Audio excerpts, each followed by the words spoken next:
Hello and welcome back, and that is right. Today I want to talk about a brand new series of devices coming from Synology later in 2024. This is their new dedicated data protection line of devices. These are going to be focused towards business almost exclusively, more on that later on, but more appropriately this is about the ActiveProtect appliance. Arguably a splinter, but an enormous splinter upgrade and build upon that of Active Backup Suite, an application that many of us have used and recommended in the past. Now, quick disclaimer straight off the bat, I'm recording this here in the studio on the south coast of England the week before I head over to Taipei for the Computex event, but more appropriately to this, Synology's own launch event for this series of devices. Before we even talk about the hardware, normally I will talk about hardware in these videos. This device is just exclusively about the software that are designed exclusively for easy, quick deployment backups. These are not rocking out the gate with DSM. They are not arriving with the ability to drop and change the applications. This is about a device that's arriving with one appliance on board, the aforementioned ActiveProtect software. Now, this is going to be a case of, much like the B Station we talked before, but significantly more business-led. You set up within 10 minutes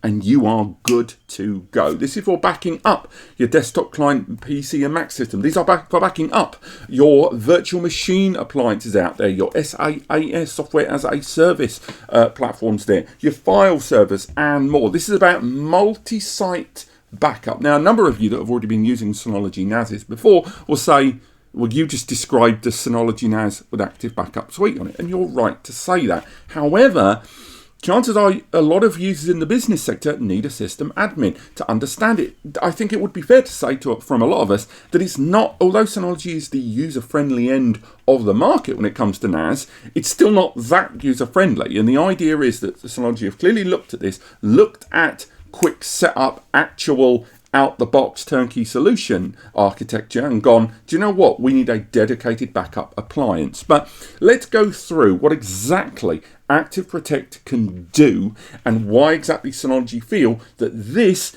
is a better alternative for business compared with a normal traditional Synology NAS that just has Active Backup Suite on board. So as you can see here on screen, this pretty much sums the whole thing up. ActiveProtect is designed to be that single gateway backup portal for pretty much everything. You're seeing on there the virtual machines, you're seeing on there those third-party cloud-based services, you're seeing other client devices, you're seeing other NAS servers and more. And again, there's going to be that question, what sets this apart from utilizing Active Backup on a normal NAS there? Well, that first main difference is that idea of these solutions being tailored towards that single portal there. Try to imagine that you weren't aware of what you know about data storage and you're just looking for a targeted backup that just does what it says it will do and you don't have to spend a lot of time dicking around with it. This seemingly looks like that solution in a way that Synology haven't really presented prior. As you can see, they detail that each of the devices in that portfolio will have predefined storage, predefined memory and predefined RAID configurations as well that ensure that users who are buying this know precisely what the capabilities are and the scope of the capabilities of their backups long term. Also, there's a setup wizard apparently that guides them through the better configuration for their needs, and it simplifies a lot of those plans into making it a great deal easier and a great deal more intuitive and in the language that the end user understands to set up this backup appliance quickly, very specifically to their needs. This is not clearly being designed as a fully featured appliance. There is not being designed to complete or change things in the status quo of DSM, but merely more as something of a targeted solution there. And when they compare side by side, different configurations, different layouts of storage and data in different enterprises later on, that'll make a great deal more sense. But right now we're looking at this quite close by. But even when you look at side by side, as you can see here from the graphic,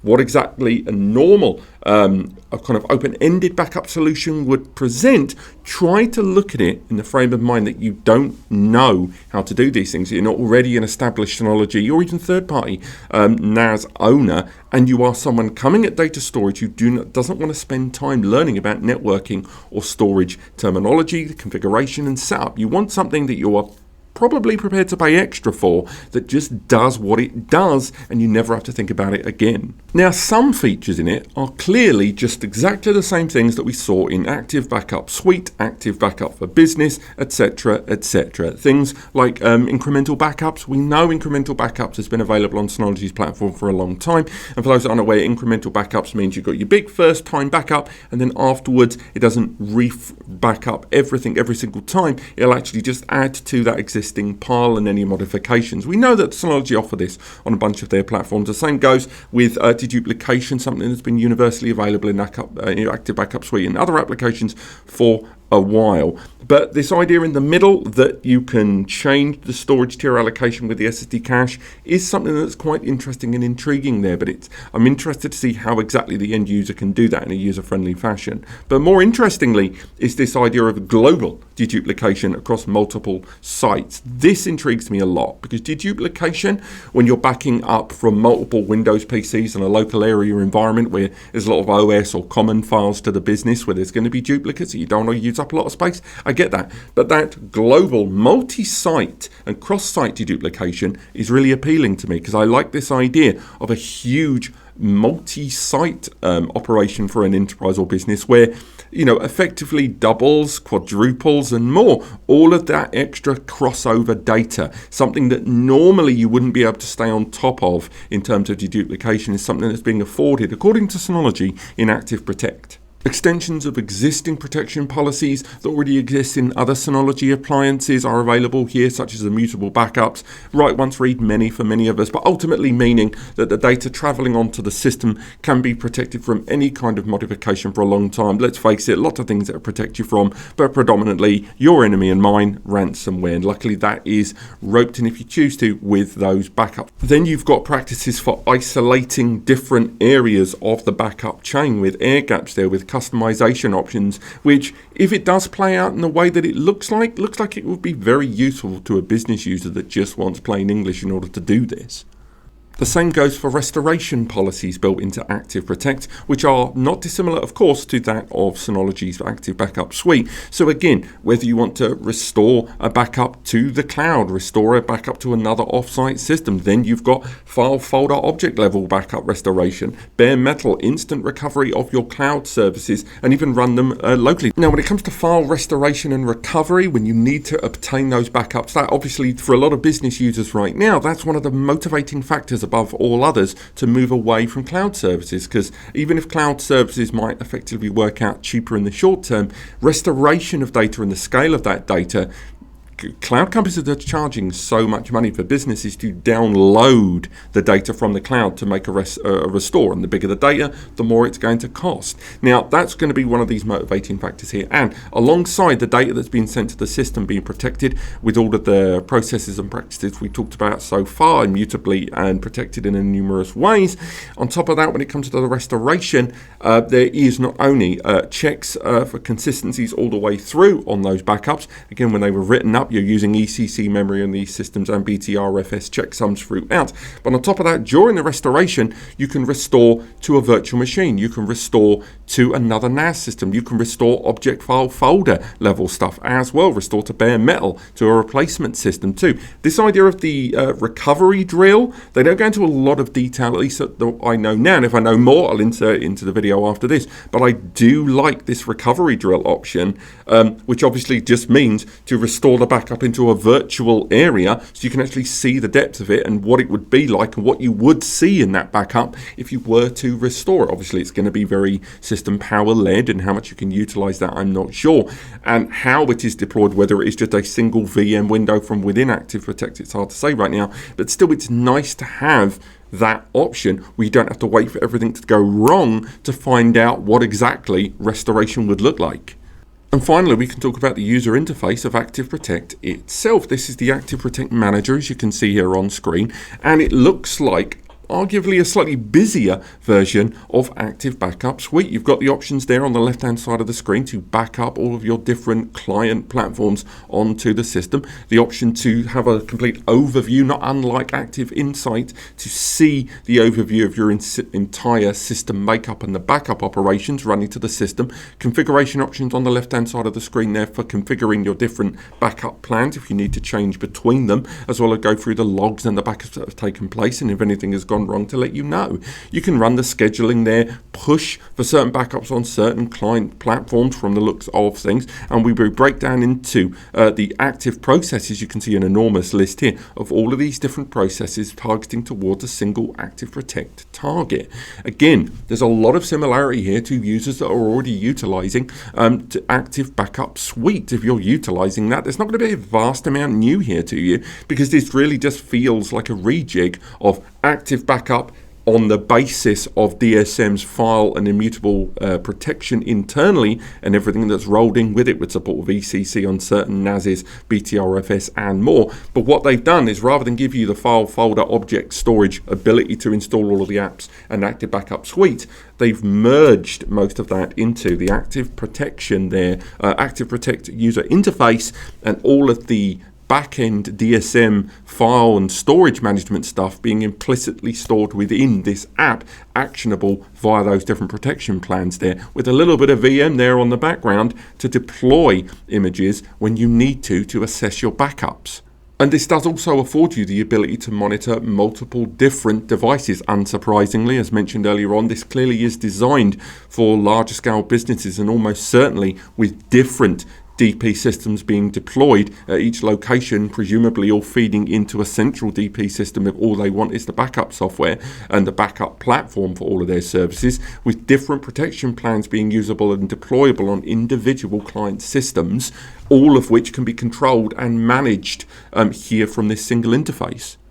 And although Synology do dictate that you can utilize it in a smaller system environment, as you can see here, the left-hand side of the screen with people's client machines backing up onto that central DP system, the ActiveProtect NAS there in the middle, it is highlighted, of course, that they are targeting the more enterprise market there, where each different location that a business has, in their portfolio, having their own DP system, and that DP system not only presumably backing up on site to a cloud service or another system for a nice double failover, but on top of that, all sending centrally to a main ActiveProtect system. And that's another area where that multi-site deduplication would be tremendously beneficial in terms of storage. I'm still concerned about the capacity we're talking about here, even at this smaller scale, if you were utilizing just one of these systems in your environment, and hopefully taking advantage of additional tiers in the backup within that setup there, not just onto Synology's own C2 cloud, which I assume will be the only cloud service you can use with this, but TBC, we don't know that. I think this arriving in that single storage configuration at launch would be weird, and I'd be very surprised if Synology didn't deploy these solutions in different storage configurations per 2, 4 and rack mount tier. But we'll get onto the hardware now, because I honestly think that's an area where I'm kind of confused in the way Synology have approached this in their portfolio.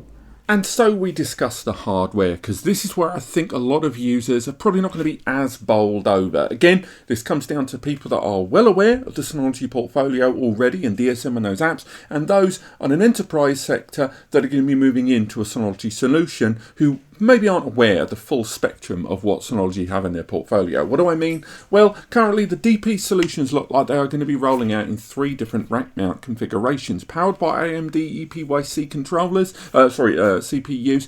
These are definitely enterprise targeted there. Originally, when I first heard about this series, it did look like there was going to be some desktop deployed models in a smaller 2 and 4 bay form, but it looks like those are no longer going to be on the roadmap. And I know, as appealing as the DP series and indeed ActiveProtect is going to be to smaller scale businesses or even mid-tier businesses, there's no denying that installing a rack mount into some office environments is just not going to be as appealing. Rack mounts, if you do want to deploy them properly, need rack cabinets, need frameworks, need cooling systems in place. They need large areas for deployment. Deploying a rack mount on a desktop in the long term is just not viable. And I think this series not rolling out with at least one desktop model for for users to get behind is, I think, maybe a little bit short-sighted there, aiming towards the middle of the pack. I'm sure Synology are more aware, looking at the influx of data they probably have with regards to units that are sold and apps that are installed and how they are used.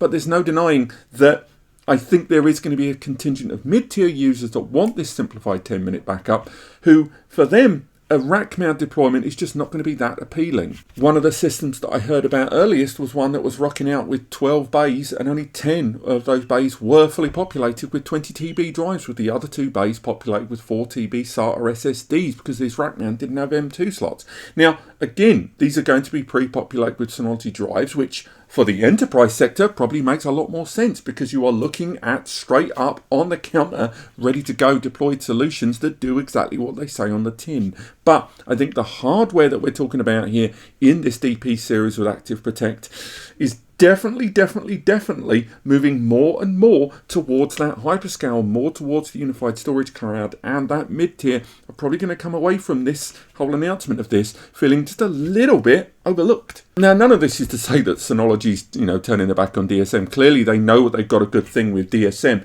and that range of applications that you get on a standard Synology NAS. I would just feel a lot better if I saw a new 6-bay, a new 8-bay, hell, a new 12-bay desktop rocking out vaguely the same time as this, so I know that Synology isn't further deviating away from this middle ground. They've already seemingly cut back on a lot of the entry-level stuff, changing the J series out for, say, the B Station series. But this middle group of people, the ones that are running DSM, the prosumers, the SMB, medium business, these users, none of those are going to see or want to go for this larger scale ActiveProtect series.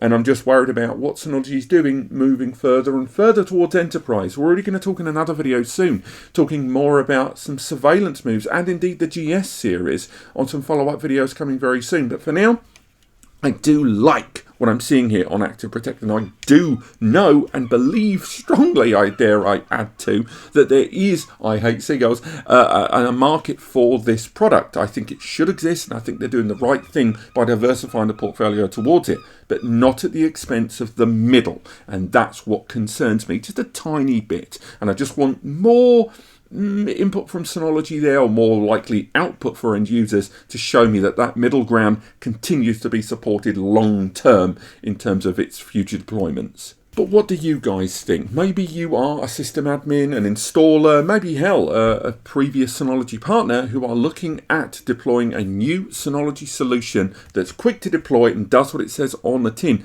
just for backups in-house and outside. And this appeals to you, let me know. Maybe you are one of those middle ground Synology users that's heard this and just want to know when your dinner's coming. But let me know what you think in the comments. But apart from that, thank you so much for watching, and I'll tell you more about what's going on at Synology over in Taipei at their Solutions exhibition as the week goes on.